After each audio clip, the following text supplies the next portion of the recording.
네, 최현웅 매니저 만나고 왔습니다. 일단 현재 시장 상황 보시면요. 코스닥의 낙폭이 조금 더 커지고 있습니다. 오후 1시를 기점으로 좀 저점을 잡는가 했는데 2시에 다시 또 낙폭을 줄이려던 코스닥에서 찬실한 매도 물량 나오고 있고요. 1.4% 하락하며 707선까지 밀렸습니다. 코스피 역시도 1%대 나란히 약세 나타내고 있고요.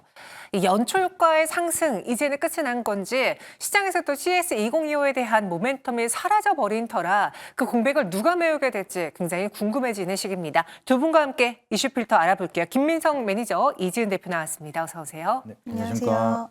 네, 안녕하십니까. 오늘 시장에서는 테마주 그리고 몇몇 종목군들만 움직이는 종목별 장세 나타나고 있는데요. 그중에서는 지금 가장 강한 테마, 이 산불 테마죠. 아직까지 엿새째 화마가 잘 잡히지 않고 있다고 합니다. 이번 주가 그 기로에 놓여 있다고 하는데 관련된 내용 한번 살펴보겠고요. 수출 데이터 나오면서 저희가 지난주 금요일 이 시간에 방산주 여전히 수주 모멘텀이라던가 워낙 바삐 돌아가고 있으니 너무 헤드라인 하나에 자극받으면서 우려하지 말자라고 했는데 오늘장 반등하고 있습니다. 그와 함께 이러한 데이터 종목들 눈여겨보셔야겠고요. 마지막으로 엔터까지 재료 있습니다. 그중에서는 산불 테마부터 먼저 확인해 보도록 하죠. 참 기사를 통해서 너무나 끔찍한 일이 벌어졌다라는 걸 아실 수 있어요. 지금 서울 면적의 4분의 1을 태웠다고 하는데요. 엿새째 이어지고 있고요. 지금 한 200조 원의 손실 규모가 추정되고 있습니다. 바이든 대통령은 복구 비용의 100%를 연방정부 지원으로 계획하고 있는 상황이고요. 뭐 숙소를 제공한다던가 잔해 제거, 응급구조대원 급여 지원 등의 이 금액은 사용될 예정입니다. 크게 네 가지로 한번 테마를 구분해 봤어요. 지금 시장에서 가장 대표적으로 많이 오르고 있는 테마가 이 전력 테마죠.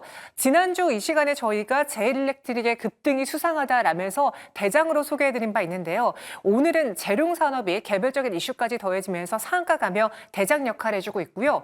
소방 테마로는 파라텍이 있습니다. 오늘의 상승은 이전만큼 강하진 않지만 미국 소방 전문 기업과 MOU를 체결한 기업이 부각되면서 움직였습니다. 그 외에도 GH신소재, 제노코, TKG 애강, 네온테크 등이 있고요. 건설기계 테마 안에서는 전진건설 로봇이 대장 역할을, 그리고 화재 연기로 공기청정기라던가 마스크, 그리고 방진 방화 등이 팔리고 있는데요. 위닉스도 판매량 확대 기대 속에 오늘장 상승세를 나타내고 있습니다. 점점 이 규모가 커지다 보니까 국내 시장에서도 연관되는 테마주들이 확산되고 있는 모양새인데요. 김민성 매니저님, 네. 이 안에서 상승이 유지가 되는 종목들이 있고요. 윗꼬리가 좀 길게 달리거나 음봉 전환한 종목들도 있습니다. 네. 현재 이 테마주의 흐름 어떻습니까? 네, 이게 저번 주부터 좀 부각이 되기 시작을 하면서 관련주들이 좀 순환매가 계속해서 만들어지고 있는 상황인데요. 저번 주 같은 경우에는 이제 앞서서 말씀드렸던 것처럼 재건주에 대한 모멘텀이 좀 부각을 받기 시작을 하면서 여기에 대한 인프라 확대 기대감 때문에 좀 움직였던 흐름이 만들어지고 있습니다.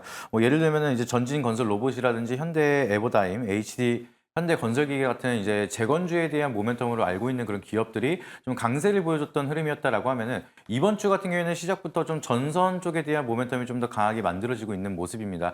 앞전에 이제 변압기 쪽에 대한 모멘텀이 좀 흐름이 좀 살아나면서 차트상으로도 좀 강세 흐름이 만들어지고 있던 시기에 맞물려서 최근 들어서 또 이제 전력 공급망에 대한 위기가 나타날 수 있을 거라는 헤드라인이 만들어지기 시작을 하면서 이제 관련 기업들이 좀 강세 흐름이 만들어지고 있는 상황이고요. 변압기뿐만 아니라 이제 앞으로에 대한 좀 복구 작업이 들어가기 시작을 한다라고 하면은 전선에 대한 수요도 앞으로 더 많이 늘어날 수밖에 없을 거라고 좀 생각을 하고 있습니다. 그래서 오늘 같은 경우에는 이제 재룡산업 같은 모멘텀이 좀 강하게 부각이 나타나기 시작을 하면서 좀 상한가 기록을 하고 나머지 전선 기업들도 시장 대비해서 좀 강한 흐름이 만들어지고 있고요. 여기에 대한 순환매는 좀 우리 예상보다 좀 깊게 좀 더 많이 이어갈 수가 있을 거라고 좀 바라보고 있습니다. 지금 피해액이 최초에 얘기가 나왔던 거는 한 70조 원 규모에서 80조 원 규모로 이제 얘기를 했었는데 지금 시간이 흐르면서 여기 딜레이 되면 딜레이 될수록 피해 규모가 더욱더 커지기 시작을 하면서 200조 원이 넘어가고 있는 순간이 만들어지고 있습니다. 그래서 여기에 대한 모멘텀이 우리가 복구 작업이 들어갈 때까지도 계속해서 지속적으로 좀 테마성의 흐름이 이어질 거라고 좀 생각을 하고 있고요.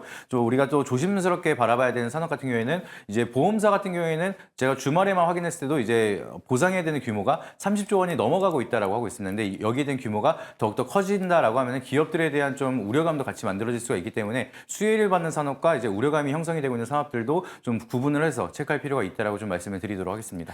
네, 워낙 사안이 큰 만큼 국내 증시에서도 이제 관련주들이 반응을 해주고 있는데 이진 대표님, 실제로 우리가 미국 기업들과 손을 잡고 수혜를 받을 수 있는 종목들이 있는가 하면 단순 테마로 움직이는 종목들도 분명히 있을 것 같습니다. 이 피해 복구 과정에서 국내 기업들이 협업을 할 수 있는 산업, 대표적으로 어떤 게 있을까요? 네, 일단 협업을 할 수 있는 쪽은 이제 방금 말씀하신 전력 관련돼서 이쪽 관련된 산업이 좀 협업을 할 수 있는 쪽이 아닐까라고 생각이 들고요.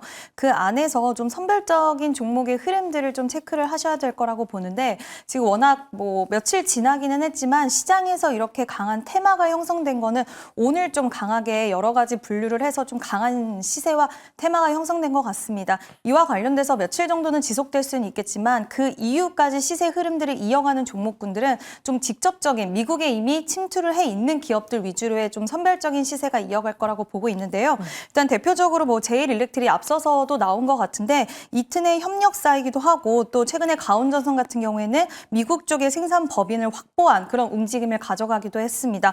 전진건설로봇은 지금 인프라 건설에 필수적인 콘크리트 펌프카를 이미 북미와 유럽 시장에 진출을 했는데 북미 쪽에서는 시장 점유율 2위를 가져가고 있는 만큼 이미 미국 쪽에 진출해 있는 기업들의 모멘텀을 좀 기대를 해보시는 게 좋을 것 같고요. 대원전선 같은 경우에는 미국 전력청과 LA 전력청과 이미 테스트를 마치고 프로젝트가 있을 때마다 수주를 따냈던 이력이 있기 때문에 이번에도 추가적으로 또 프로젝트에 대한 수주가 이어질 수 있다라고 보고 있어서 오늘 강한 종목들의 흐름 그리고 지금 오후장까지도 강한 종목들의 흐름을 보면 대체적으로 전력 관련돼서 이미 미국 쪽으로 침투해 있는 기업들이라는 것을 확인할 수가 있는데 이 기조는 당분간은 좀 유지될 수 있을 거라고 보이고 있고요. 반대로 이제 뭐 파라텍이라든지 이런 기업들은 MOU를 체결을 했고 또 위닉스 뭐 공기청정기, 공기 대기질이 좋지 않아서 수요가 올라갈 것이라는 전망인데 물론 아마존 쪽에서 위닉스의 공기청정기가 판매가 되고 있기는 하지만 이거는 좀 단기적으로 보시는 쪽이 맞지 않을까라는 의견을 드리고 싶습니다. 그리고 그 와중에 조금 더 기대를 좀 걸어보는 게 그간 테마주 하면 정말 실체가 없는 테마였는데 최근에 이 테마 안에서 재건의 경우에는 우크라이나 재건까지 더해지면서 올랐던 종목들이 많았고요. 전력은 마침 또 수출 데이터도 나왔고 지금 데이터로 인해서 전력난에 처해져 있는 상황이기 때문에 실체가 있는 테마로 묶이고 있거든요. 그렇게 된다면 여기에 플러스 알파로 조금 더 동력을 얻을 가능성이 있는지 김민석 매니저님 어떻게 판단하세요? 네, 저는 플러스 알파가 될 거라 좀 긍정적으로 바라보고 있고요. 이제 네. 기존에 좀 기대감이 컸었던 모멘텀들에서 이번 이슈 때문에 좀 더 추가적인 부각을 받고 있는 경우가 굉장히 많은 것 같습니다. 그래서 AI 데이터 센터에 대한 수요가 늘어나면 늘어날수록 여기에 대한 전선에 대한 공급망이 더욱더 필요할 수밖에 없는 상황이었고요. 그리고 미국 같은 경우에는 이번 이슈뿐만이 아니라 이제 노후된 이제 전력 인프라망을 다시 한번 교체를 하겠다라고 좀 준비한 바가 있기 때문에 최근 들어서 거기에 수주를 이력을 보여줬던 기업들도 국내 기업들도 충분히 있기 때문에 여기에 플러스 알파가 되면서 추가적인 수주를 이제 따냈는데 유리한 환경이 될 수밖에 없기 때문에 여기에 대한 모멘텀은 좀 추가적인 플러스 알파가 될 거라고 좀 바라보고 있고요. 뿐만 아니라 이제 우크라이나 재건이 다시 한번 더 이제 사업이 들어가기 시작을 한다라고 하면은 여기에도 이제 하나의 국가를 다시 한번 재건을 해야 되는 다양한 인프라가 확대가 될 수밖에 없는 상황이기 때문에 여기에 대한 수혜로 이제 추가적인 수주에 대한 기대감은 더욱더 커질 수밖에 없는 구간이다라고 좀 바라보고 있습니다. 그리고 이렇게 글로벌적인 수주가 늘어나고 있는 상황인데 이제 미국뿐만 아니라 유럽에 대한 수주도 계속해서 늘어나고 있는 시기에 달러랑 유로가 계속해서 강세 흐름을 보여주고 있는 상황입니다. 그리고 유로 같은 경우에는 달러랑 이제 1대1 비율로 이제 거래를 하기 때문에 달러가 강세가 이어진다라고 하면은 마찬가지로 유로도 계속해서 강세 흐름을 보여주고 있는데 여기에 미국에 대한 수주와 유럽에 대한 수주를 계속해서 늘려 나가고 있는 국내 기업 같은 경우에는 이제 환차익에 대한 메리트 수혜가 좀 크게 이어질 수가 있기 때문에 실적에 대한 개선이 좀 빠르게 가파르게 성장할 수 있는 요소가 될 수 있을 거라고 좀 바라보고 있고요.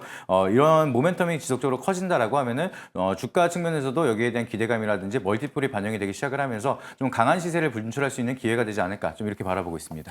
그럼 여기서 플러스 알파를 가져갈 수 있다. 오히려 모멘텀이 더 추가되는 거다라고 이야기해 주셨으니까 오늘장 매도 타이밍이라는 의견은 아니신 것 같은데요. 여기서 상승이 더 지속될 수 있는 혹시 그 안에서의 탑픽 종목 있으십니까?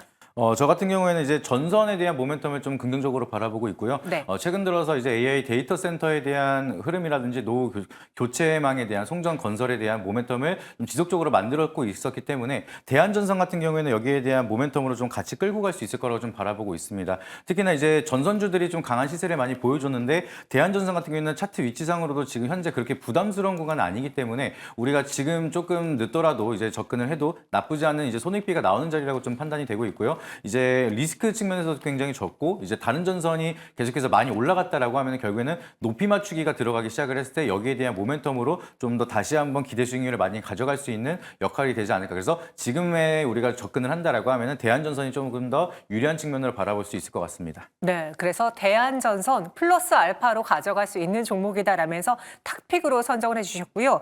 그럼 이재현 대표님은 탑픽이 있으신지 또 그와 함께 오히려 손익과는 전혀 상관없이 테마로만 움직인 종목은 오늘 이 상승을 이용해서 매도해야 될 것만 같거든요. 그렇게 조심해야 될 대표적인 종목은 또 뭐가 보이시는지 정리해 주시죠. 네, 대표적으로는 좀 조심할 부분을 좀 먼저 말씀을 드리면 오늘 네. 위닉스 같은 경우에 거래량이 굉장히 오늘 굉장히 강하게 유입이 되면서 지금 네. 장대 음봉을 좀 그리고 있는데요.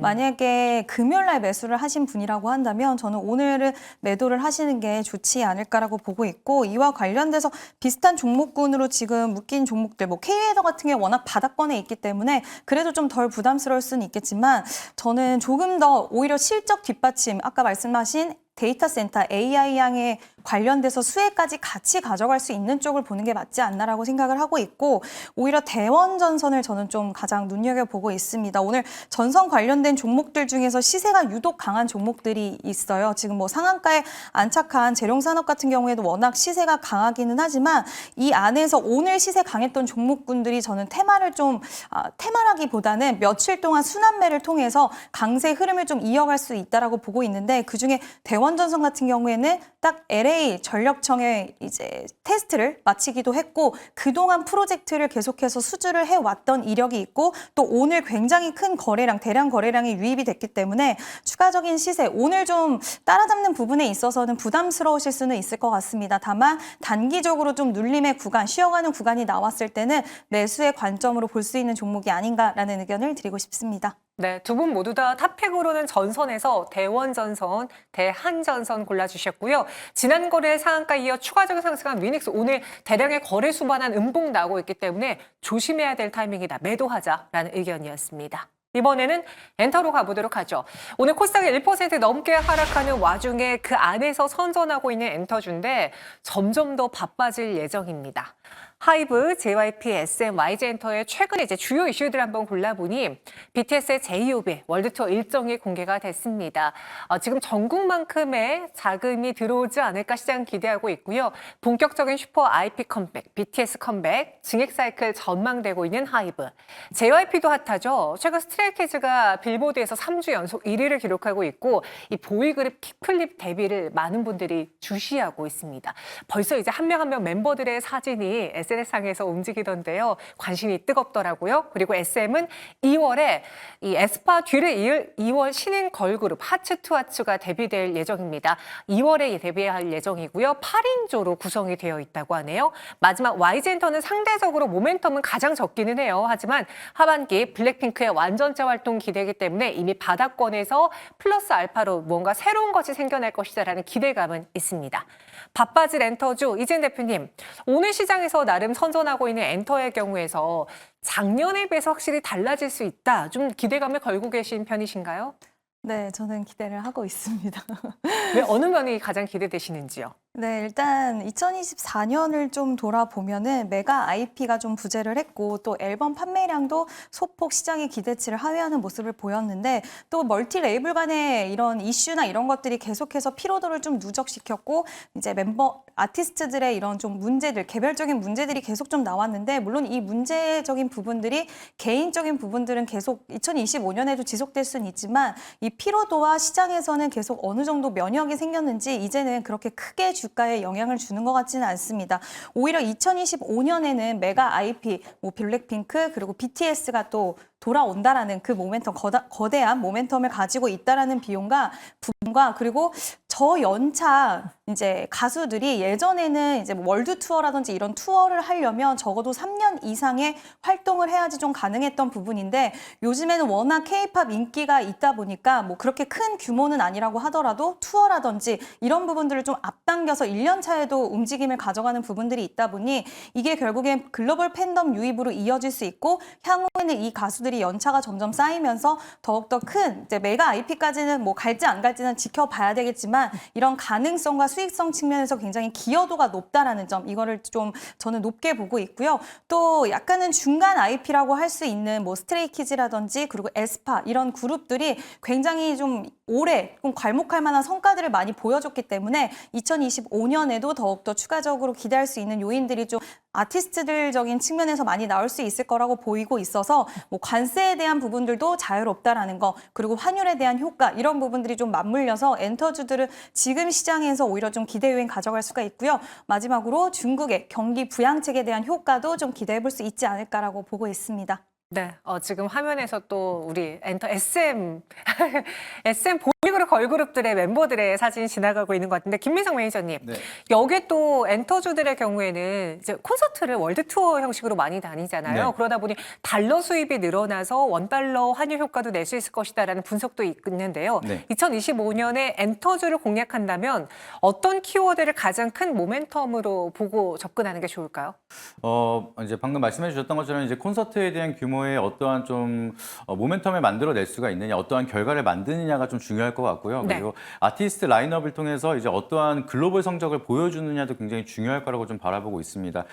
우리가 이제 엔터테인먼트 관련된 기업들을 이제 투자하기에는 굉장히 좀 한편으로는 편한 게 굉장히 좀 이제 어떠한 성적에 따라서 이제 어떠한 결과를 만들어냈느냐가 주가 측면에서 좀 정직하게 반영이 되기 때문에 네. 그런 점을 보시게 되면은 이제 글로벌 성적 이제는 국내 한 쪽으로 이제 음원 실적을 바라보는 게 아니라 빌보드 차트에 우리가 어떠한 성과를 만들어냈는지 거기에 대한 좀 확대 전망이 되는 그런 흐름을 보는 게 굉장히 중요할 거라고 좀 바라보고 있습니다.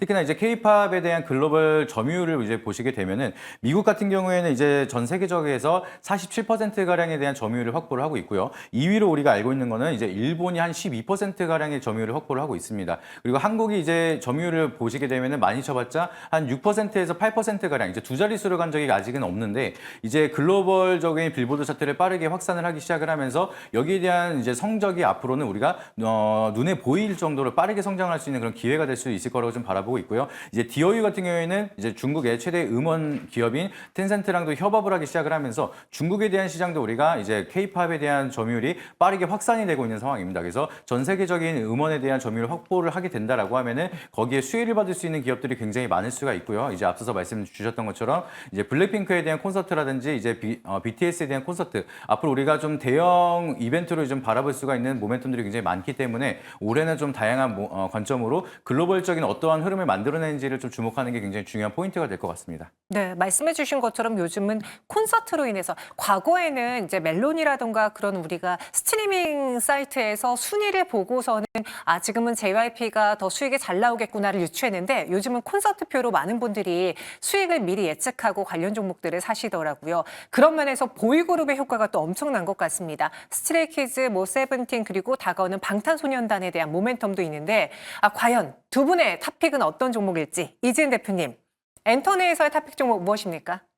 저는 하이브를 하이브요? 선택을 했습니다. 네, 네. 아무래도 지금 5월 달에 이제 정국이라는 멤버가 제대를 하는데 그런 완전체에 대한 기대감이 더욱더 커질 것이라고 생각을 하고 있고 완전체가 모였을 때 이 BTS만이 가지고 올 수 있는 이 매출의 규모가 1조 원을 넘어설까라는 전망치가 나오고 있습니다. 그리고 2018년도와 19년도에 콘서트를 BTS가 진행을 했는데 그때 2,818억의 매출을 기록을 했습니다. 그 이후에는 코로나 때문에 진행을 하지 못했고 또 멤버들의 군입대라든지 이런 이슈들이 있었는데 만약에 오랜만에 또 콘서트 투어를 진행을 하게 된다라고 한다면 그동안 억눌려 있었던 수요들이 한 번에 좀 폭발을 할 수 있지 않을까라고 생각을 하고 있고 그 근거는 이제 개인들 솔로 활동을 했을 때도 여전히 글로벌 팬덤에서 굉장히 강하게 이어가고 있다라는 모습들을 보여줬기 때문에 앞으로 이제 BTS의 기한이 가장 기대가 되는 그런 그룹이라고 생각을 하고 있고요. 게임 사업부라든지 이런 부분들이 살짝 뭐 실적에 좀 안 좋은 영향을 끼치기도 했지만 그 부분을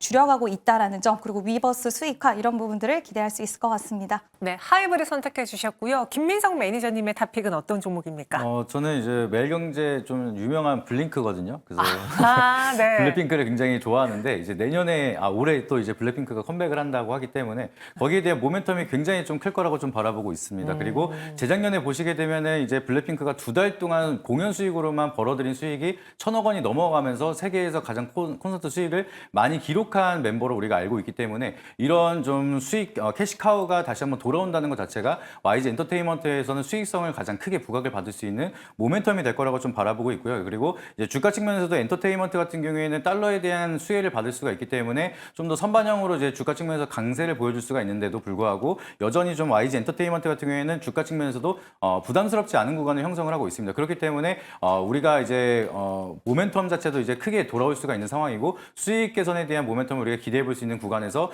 수익성이 좀 이제 손익비가 잘 나오는 차트 가격 구간이 형성이 됐기 때문에 충분히 좀 엔터주 중에서도 우리가 좀 매력 있게 바라볼 수 있는 대표적인 종목이라서 여기에 대한 모멘텀을 좀 지켜보시면 좋을 것 같습니다. 네, 그럼 엠벤골드의 대표 블링크 우리 김민성 매니저님을 무료 방송에서 보고 싶다면 어디로 갈까요? 네, 네이버 밴드에다가 김민성 검색하시게 되면은 제가 운영하고 있는 밴드 나오게 됩니다. 그래서 장중에도 다양한 이벤트들 그리고 우리가 중요한 정보들 계속해서 체크를 드리고 있으니까 오셔서 많은 정보 받아보시길 바라도록 하겠고요. 그리고 매주 화요일 2시 반에 무료 방송으로도 다양한 교육을 도와드리고 있습니다. 그래서 꼭 오셔가지고 참여하셔서 지금 투자에 굉장히 중요한 포인트들 잡아가지고 많은 도움 받아보시길 바라도록 하겠습니다. 네, 두 분과 함께한 이슈 필터는 여기서 정리해 보겠습니다. 오늘 자세한 설명 고맙습니다.